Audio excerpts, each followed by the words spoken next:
Maribor je domača ekipa pričakala nogometaši Rudarja, ki so tukaj že znali presenetiti. Letošnja tekma v Ljudskem vrtu pa se je končala zmago Maribora z 1:0.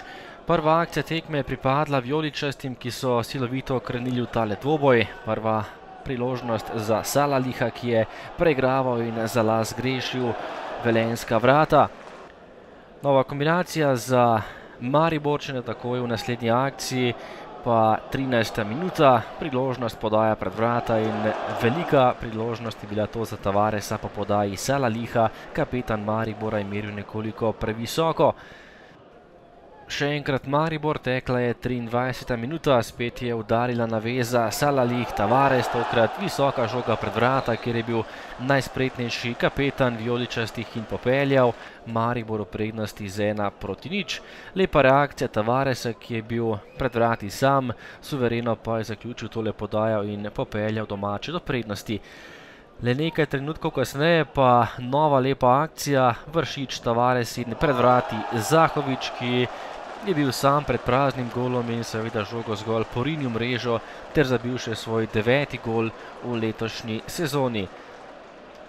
Veselje v Ljudskem vrtu, prednost Mariborčanov že v tem prvem polčasu 2:0 po dveh lepih akcijah domačega moštva. Tokrat je bil podajalec Vršič, Tavares je predtem podal Vršiču, Zahovič pa je žogo zabil v mrežo.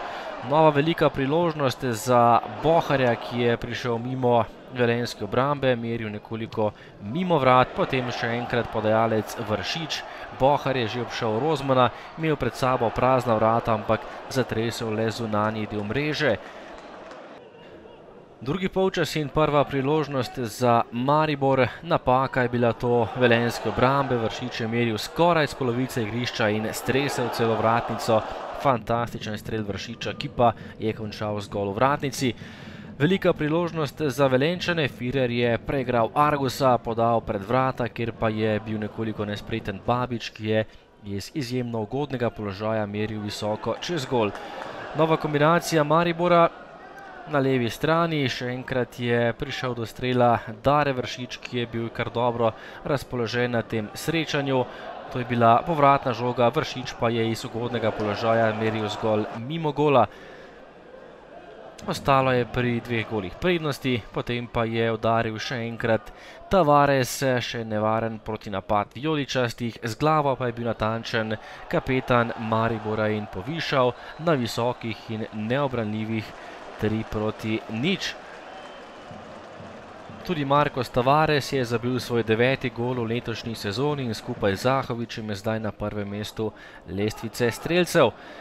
Tole pa je že akcija Jeana-Philippa Mendija, ki je bil najhitrejši in hitrejši od Knezoviča ter nekoliko premalo natančen, zatresel je le zunanji del mreže. Tudi Velenjčani pa ob koncu tekme izjemno nevarni, tole je že kombinacija in podaja pred gol, kjer je bil Dragan Jelič in znižal na 2:1. Podal je Firer, Jelič pa je s pomočjo vratnice premagal še vratarja Handanoviča za znižanje rezultata. Nova kombinacija Knapov, tole je bila priložnost za Firerja, ki je poizkušal z glavo, ampak za malenkost mimo mariborskih vrat. Potem pa še sodniški podaljšek in nov zadetek za Velenjčane, podaja pred vrata, Dragan Jelič je bil najspretnejši in izkoristil podajo Babiča z leve, ampak to je bilo prepozno, kajti glavni sodnik je odpiskal konec tekme. V Mariboru domači Maribor Velenje 3:2, na koncu 5 golov, 3 v gostujoči mreži in nove 3 točke za državne prvake. Komentar je ta, da je pozitiven iz prostega razloga, ker smo odigrali eno fantastično tekmo. Moram se zavedati, da je to naša 32. tekma v nizu. Se pozna malo utrujenost, predvsem v zaključku tekme, ampak enostavno mislim, da smo danes fantastično predstavo zaslužili točke in popolnoma nadigrali Rudar. Najprej čestitke Mariboru za zmago. Mi smo danes prišli z drugačnim namenom v Maribor, ampak prvi polčas nismo odigrali na tej ravni, kot smo odigrali nekaj zadnjih tekem. Ne vem, mogoče smo preveč spoštljivo ali pa malo strahom šli v ta prvi polčas, ne, in smo dobili v bistvu naivne zadetke, v bistvu mi pa sploh nismo bili nevarni.